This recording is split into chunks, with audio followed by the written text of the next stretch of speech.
Good day and welcome to episode 9 of That Man and Music Show with me, Toby Allen, the podcast where we talk to MENA musicians and music industry leaders to find out real life strategies to solve real-time issues within today's music landscape. This week I sat down with the founder of the Dukkan Show, strategic planner, educator and public speaker, Omar Tom. I think you'll find this podcast really interesting, so let's just jump right into it.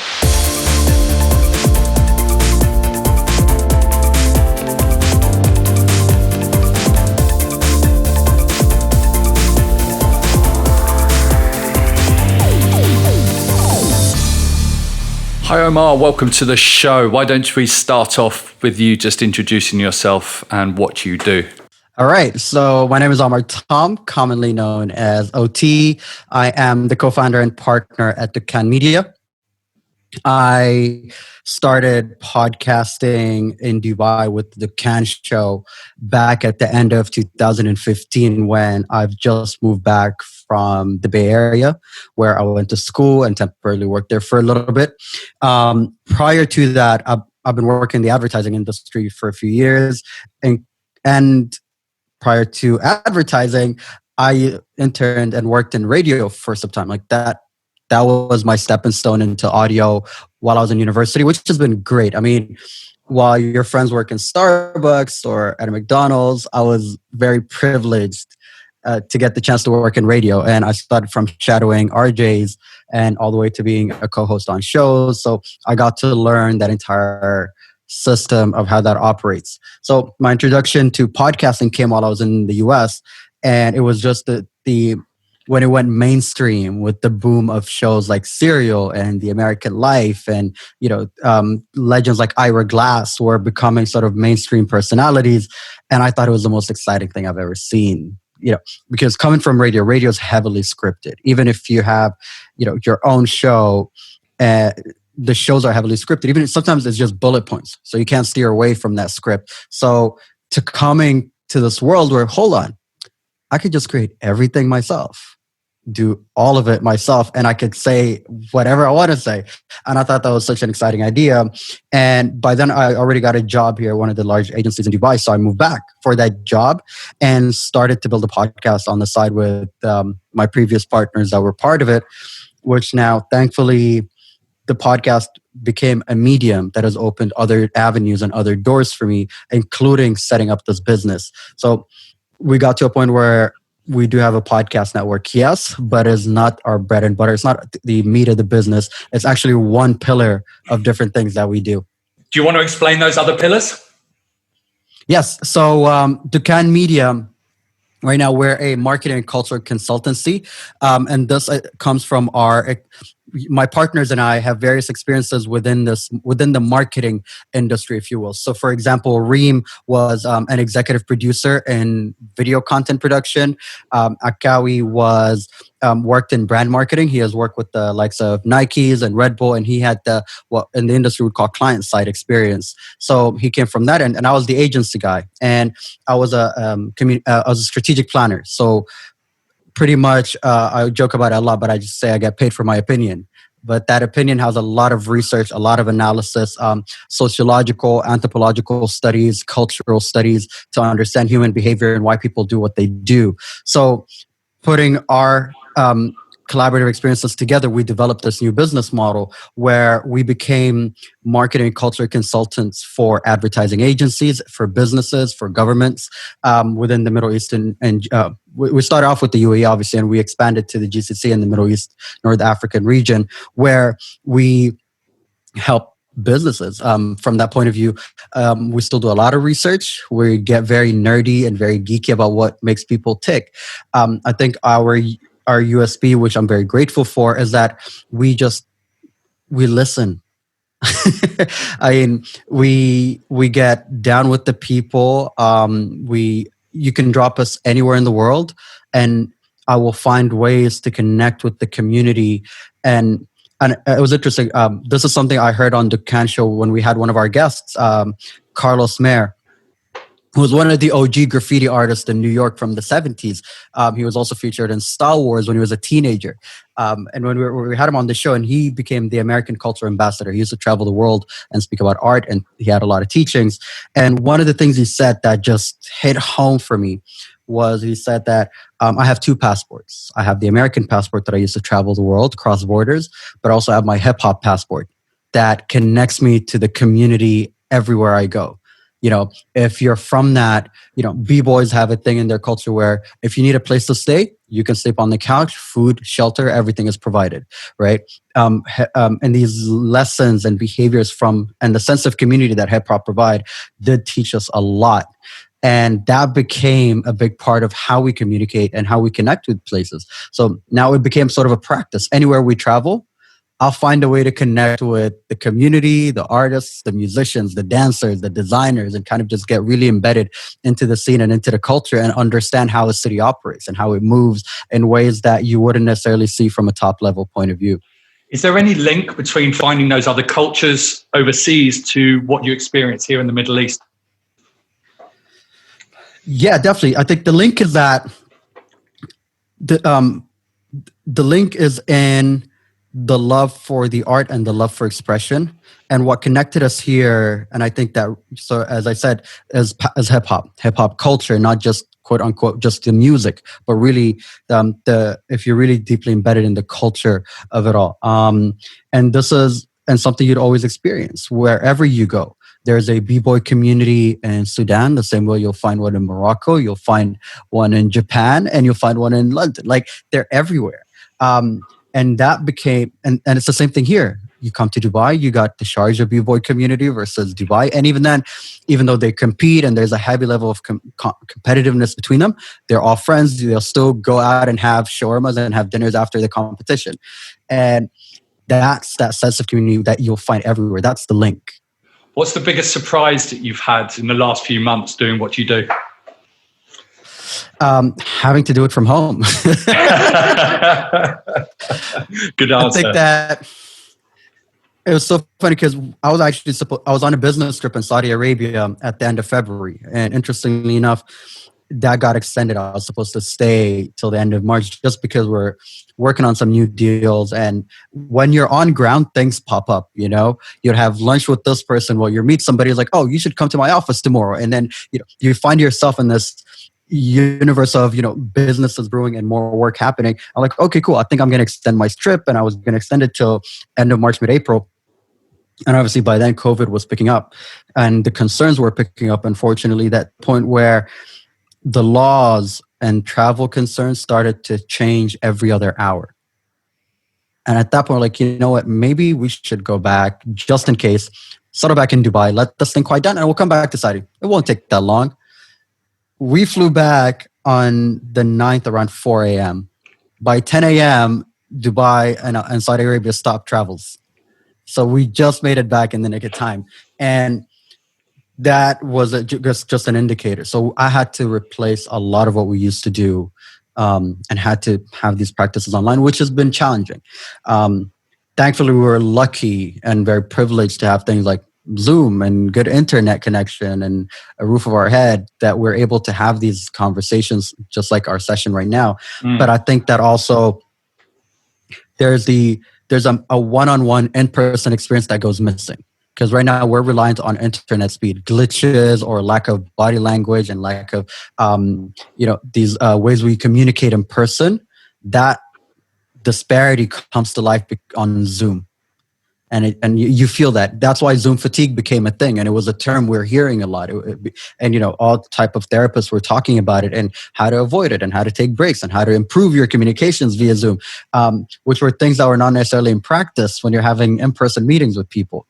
And I was interested. Like, we started organizing tea over Zoom, right? And you'd have happy hours over Zoom, which, so exactly. Like, try to your best to replace it. Yeah.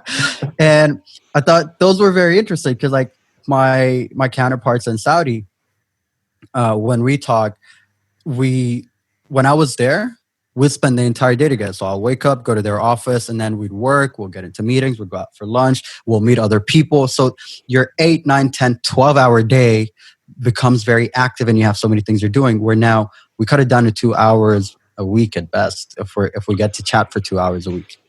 And I Just think that was the want to. biggest. I just wanted to check. You were talking a lot about talking with musicians and the hip hop cultures and things when you go away, and so that made me think, you're doing music, but you're talking also you're doing brand stuff. They're two separate verticals we're talking about here, aren't we? Or they combined? So I'm talking both. They're combined. Sometimes they're combined. So I think could you explain to give that? An example of my So to give an example of my last trip, right, the one that I was in Saudi, we worked with Vans in a project for Jeddah. Vans wanted to understand Saudi street culture better, and there was a question: does it even exist, right? And they also wanted to communicate with it, advertising and start to develop communication. We're like, you know what? How about we actually document Saudi street culture, because people don't seem to know it's a thing. So we ended up shooting mini docu-series sponsored by Vans, highlighting Saudi street cultures, skateboarding, hip hop music, dance, the b-boy culture, graffiti artists. So we started highlighting these different pillars of hip hop that do exist as part of street culture in Saudi. So that where I took a corporate project that could have been anything else, and we connected it to actually what's happening on ground and to the community. And we've only been able to do that because, you see one kid on a skateboard. Oh, what is it like? Do you guys have any friends? Can I meet with your buddies? And then I'd come and I'll take them out for coffee. And then, okay, I got to see where you guys hang out. And I'll go to the park with them and see where they spend their time, where they're skateboarding. And at some point, cops are there. So they got to run away now because they're being chased by cops because they're skateboarding in public areas, public property. So these were the experiences that I would see. And then the next day, I have a meeting with a CEO from a different business, completely that is completely unrelated. So it's always funny. Like you have these. That's what I'm saying. Like they're always married, and I find ways to bring them together. And that became part of who we are, which is always fun. It's a suit by day, and then you pull out your Jordans and your basketball shorts by night. Was most of the culture, interesting to ask, because I've been to Saudi and was very fortunate to go to Middle East and also do some work in Jeddah and Riyadh. And I understand the two differences. Was most of the culture down in Jeddah? Or was it in Riyadh? So it was Jeddah. So a bit of both. Jeddah. I mean, the skateboard scene that we found more prominent was in Jeddah, but also, funny enough that you mentioned Middle East, because the guys that we connected with ended up being the guys who organized the music and organized an event in Jeddah called Merkaz, were the same people that were in charge of organizing music for Middle East. Right, so they were doing all the back end work, booking the DJs, all that kind of structural work, and from the back end. So we got to see Middle East. Unfortunately, I didn't make it to the festival, but I got to see the works and the development to get there and what these guys were dealing with. So that was really interesting. Even though Middle East was in Riyadh, these guys were in Jeddah, but they were part of the organization. Riyadh had a completely different spin on things, and I think this is where I get so excited, like because Riyadh is a desert. It's a city within a desert. So then the behaviors and the nuances of the people are very different to Jeddah, which is by the ocean. So they love to go to the beach, and their connections are very different. But also Jeddah is a lot more diverse simply because of Hajj and Umrah. So the travelers that have come before and have stayed, and you feel that in the city. You feel that in the language and the way people interact with each other. And I love that. Like it felt different when I was in Jeddah. It does, doesn't it? It was a lot more hip, cool. I was in the shopping centre and girls had dyed hair and there was ear piercings and some things. Great. Like that.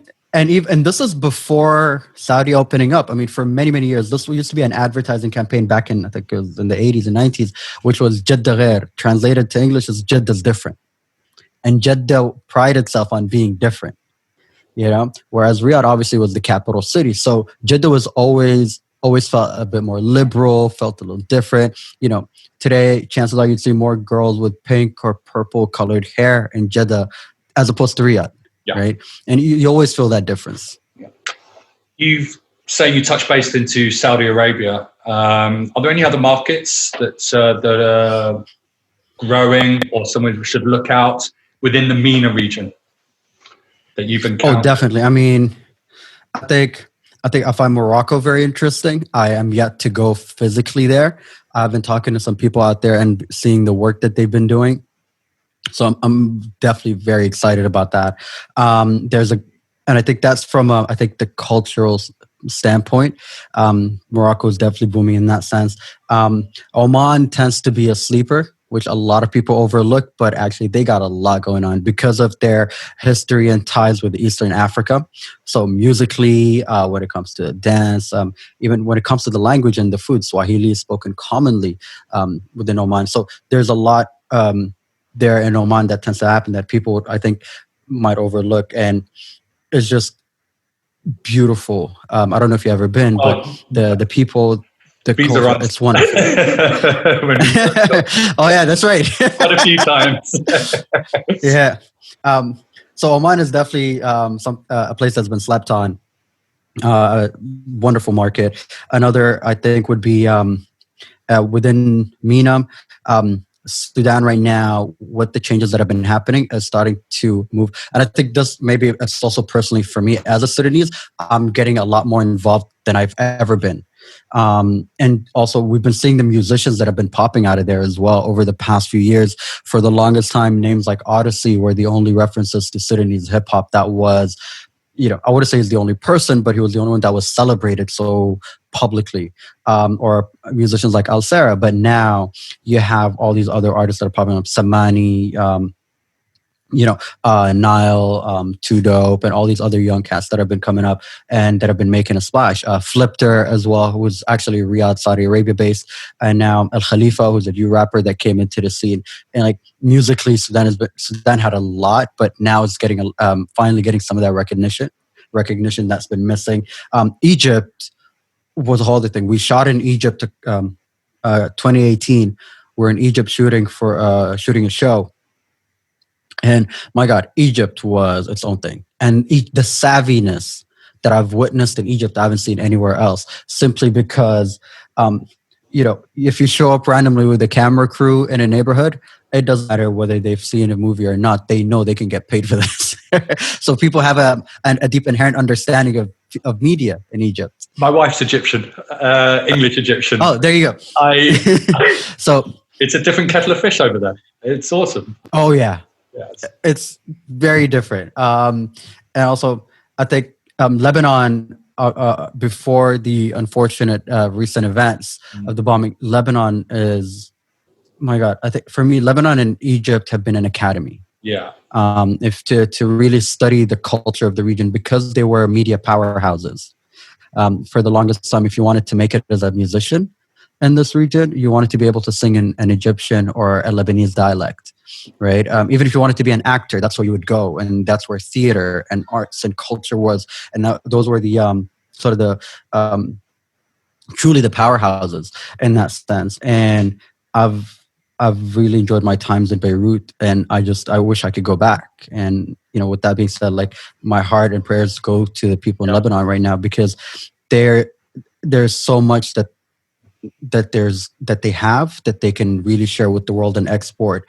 And to be honest, this is a very unfortunate event, but I do believe hopefully the outcome from this is going to be positive. And when it is, they're going to have so much to say. They're already saying a lot. They're already finding creative ways to communicate and speak to the world.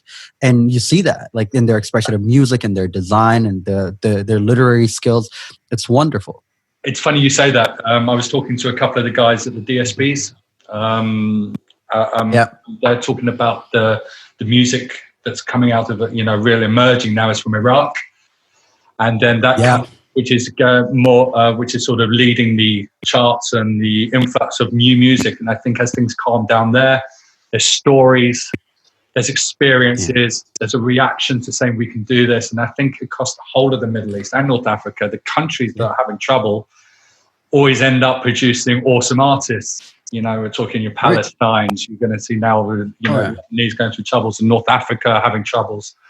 And also I know that Spotify's just gone into Algeria, and that's another, and that's post-revolution. Yeah. Right. If you notice, Algeria, just like Sudan, post-revolution, or because of the revolution, all these artists started emerging and appearing.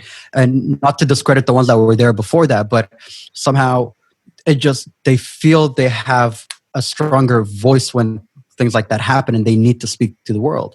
And it's incredible. From difficulties, there's always something that emerges. It is the diamond in the rough type example where really you got to get through coal to get that diamond. And you see that. We've seen it with Algeria. We've seen it with we see it with Palestine every day with the musicians that come out. And this is why I love the work Big Haas does. He's so invested in digging up these artists, and he finds. I follow all the music he puts out just because he can introduces me to artists that I would have never heard of sometimes. I wanted just to go back quickly because it's been playing around in my mind about how you're doing with the artists and the brands. And we're talking from the brand side of view. Is there anything that the artist can do in order to develop getting a connection with brands? Is there any advice that you could give musicians listening? Yes. Yes. Loads. So these are some of the thoughts that I usually would share with all the artists that I get to hang out and speak to, because we have that business corporate experience. A few things. First of all, clean up your portfolio. Like, just have a portfolio of any sort, right? Most basic format. And if you don't need a fancy studio, you can stand outside under sunlight. That's the best lighting you can get. If you got a good phone, have a friend take some photos, and you got your press kit ready, right? A nice bio about you, a few soundtracks, and links to where I can find your work. That's one. The other thing is, and this is why I see Tak doing this, and I love it about that Tak does. We always publish bits and pieces of his music. Menon does that as well, where they put out these 1-minute videos up online, and it doesn't have to be the best quality. I mean, Menon is in a studio somewhere in the Philippines, and a friend is just holding the phone, and they record the video. Sometimes Tak just puts a blank screen from his iPhone up on his Instagram with his music. Give people samples that they can hear, let them experience your work. The other thing is also, unfortunately, and I've been just learning this from what's been happening in the industry around me, is that everybody tends to look at social media. Back in the day, an artist had to do one job, which is to create music. Today, you be your own musician, you gotta be your own writer, your own publicist, your own marketeer, your own salesperson. And I think that's an important narrative as well. These are skills to learn. And this is something I've actually had a chat with Odyssey about this, and we have an episode coming up. He took the time to master all these skills. So now when he hired a publicist, at a bare minimum, he understands the roles of a publicist and how much is he actually supposed to pay him and what not to pay him, right? So once you understand how to do PR or the basics of PR, then somebody like you comes along to take on PR, then that relationship also becomes so much easier. They understand the terminology, you guys understand the same language, and it makes it easier to work together. The other thing also I wanted to, as another point of advice, is really just taking time to learn the vernacular. Granted, like especially hip hop artists, slang, the rap, the lyricism, great. But then when you're in a professional setting, are you able to switch that on? Right? Are you able to speak and be articulate the same way you're articulate in your music? Very different styles of speaking. When you're putting music out, you're a musician in that sense. So your writing skills, your speaking skills, your vocal tonality is very different. But then when you're in a room with a potential investor or somebody a marketeer, or even with a brand, and a lot of brands understand the power of music, understand the power of what it takes to work with an artist. So then if you learn the basics of business, basics of negotiation, you got courses online, you got a lot of information online. You don't have to get that deep into it if you don't find it exciting. And I understand that a lot of people might find it boring, but if you learn the basics, just to learn how to represent yourself at the beginning. Because quote unquote influencers is one thing, but then if you're a musician, then that's a better advantage. And the other thing is offering products that are not necessarily what you do as a musician. So for example, you don't have to be the face of the brand, but you could offer to be their songwriter, right? And you just get paid to write music for them, right? If you're a beat maker or a producer, how about I do the jingle for you? So don't just say, no, I don't want to work with you, or I don't support the brand, but really find an alternative based on your skill set that you could upsell to them, right? Then you can become, and this is, a great example is what This is what Justin Timberlake did with McDonald's. He was not the face of it. There's no relation as to brands publicly, but he wrote the jingle. He wrote, "I'm loving it." And that became what McDonald's uses till date. So there are other benefits where you don't have to impact and ruin your brand image and really be able to work with businesses. Then you're seen as a professional as well. Rather than just, no, it's my music or nothing, which I used to hear a lot of artists say, I'm like, no, you don't have to do that. Another thing which I've been doing within the agency world, because that was my responsibility where I was, which is that copywriters try to write rap lyrics, and I'd argue, I'm like, no. You're a copywriter, you know how to write advertising copy. You want to write rap lyrics? We call a rapper. And that's how you do business. And I used to fight that front within agencies in that same way. You know, rappers, if a brand gives you lyrics to perform and you think it's whack, tell them it's whack and it doesn't work. How about, instead of saying no, actually recommend, how about I rewrite this for you in a way that is actually credible? At least then it gives you the credibility as a brand that you are actually seem like you know what you're doing, even if you didn't know what you were doing. How early in one's music career can someone ring up someone like you and say, I want to be connected to a brand, or does a musician do it themselves? Or do you have to be established? You have to obviously know your craft, but could a new guy that knows what he's doing in the studio, or does he need to have all those social followings? Does he need to have... So, again, for you to be a face of the brand, they're going to look for that.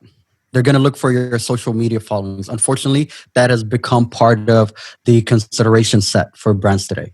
But to write song lyrics, or to write a jingle, or to produce the music, it doesn't matter who you are. You just happen to be a musician that's good. Would they contact someone like you, or is it better to obviously you're the agency, so you'd rather someone contact you, or go straight to brands, or can you go straight to brands? Right. If you can go direct to brands, go with a complete idea and a complete thought. Don't go just be like, hey, I happen to do music, hire me. Then you're just an employee, right? You're not treated as an artist in that sense, but rather take the time to write a concept, write a presentation deck, because everything works with presentation decks. Get your PowerPoint, your Keynote, your Google Slides, whatever it is, prepare a document. And go in with, hey guys, I have this idea that I think works really well with your brand. The first step before that, set a hit list of what are the brands that you'd want to work with. You know, I don't know, is it Nike or an Adidas, or is it a Reebok or a Puma? Set a hit list of brands that you feel their brand positioning matches your personal brand, right?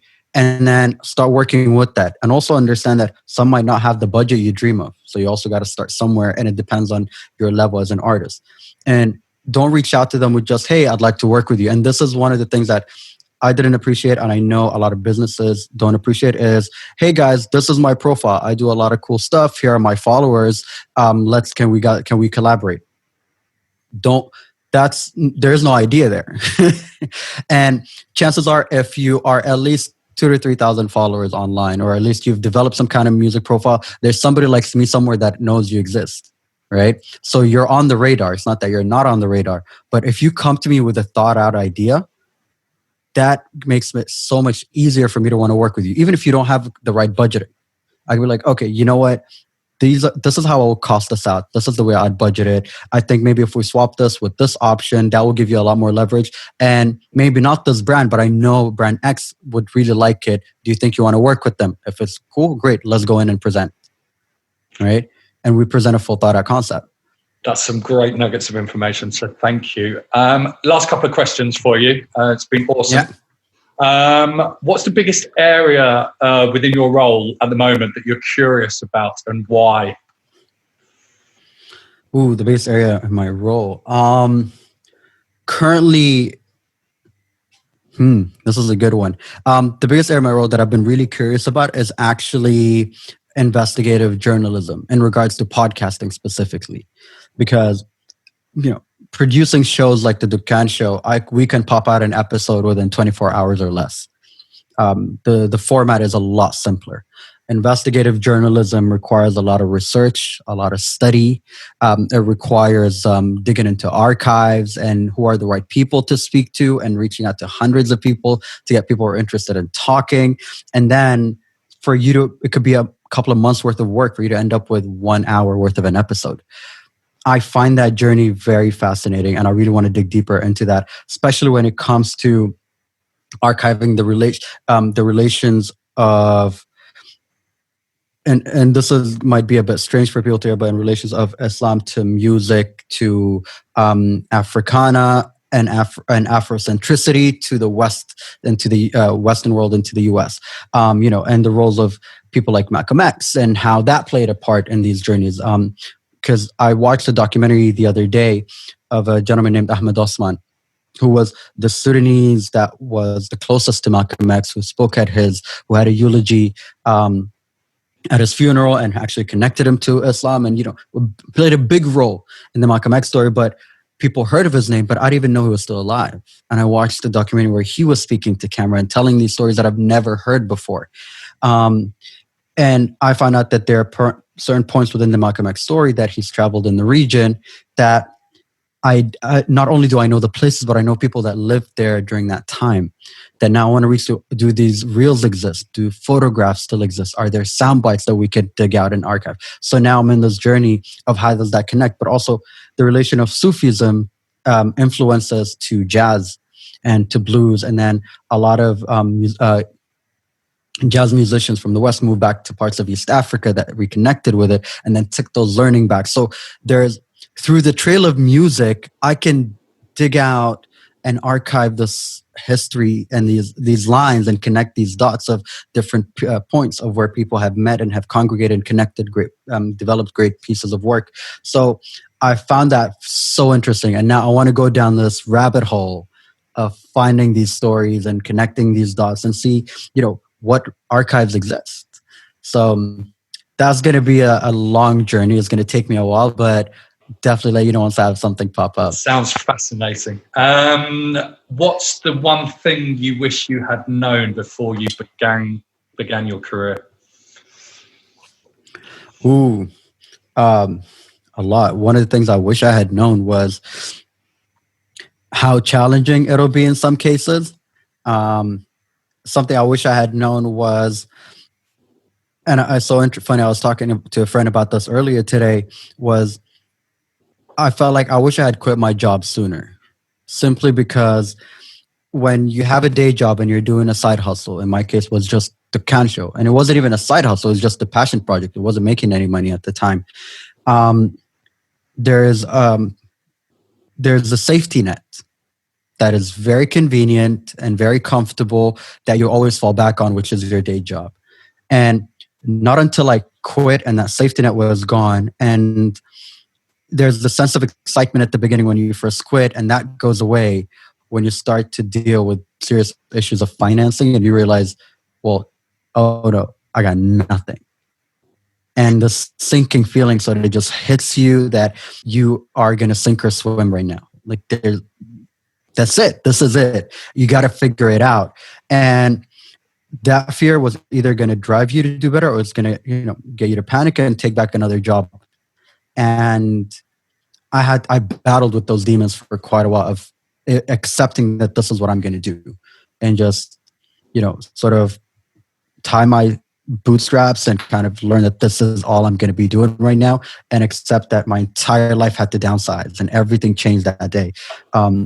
And just because I had this crazy idea, like, no, we'll figure it out, and they're 6 out of 7 days a week. I don't believe that, but I keep telling myself that anyway, just to try and convince myself. So I think that I wish somebody gave me a heads up about that, because that feeling is one of the scariest things I've ever dealt with. That's amazing. I thank you for your honesty. Omar, I'm going to wrap it up there. It's been an absolute pleasure. Thank you very much. Just lastly, where can people find you if they want to get in touch? Right. So it is at OT Official on all social media platforms. You can drop me a line, slide in a DM. I'm always happy to help and support. It is at Dukkan Media for the business and at Ducan Show for the podcast. And I try to keep it consistent across all the platforms. Feel free to send me a DM, send an email. I do my best to get back at people constantly. So I actually make it a point. I dedicate time to it within a week. So if I don't get back to you today, know that I will get back to you. Omar, thank you. Thank you so much, Phil. We appreciate your time, man. This has been wonderful. That's all for today's episode of the Man and Music Show. Thank you for listening, and I hope you got a lot of valuable information from it. If you liked this episode, then please make sure you subscribe to the show on iTunes, and if you could leave a review, it really helps with the growth of the podcast. Lastly, if you're a musician or music producer and want to join the region's thriving online music community and learning hub, then head on over to our Lab Musica Facebook page. Until next time, take care, keep safe.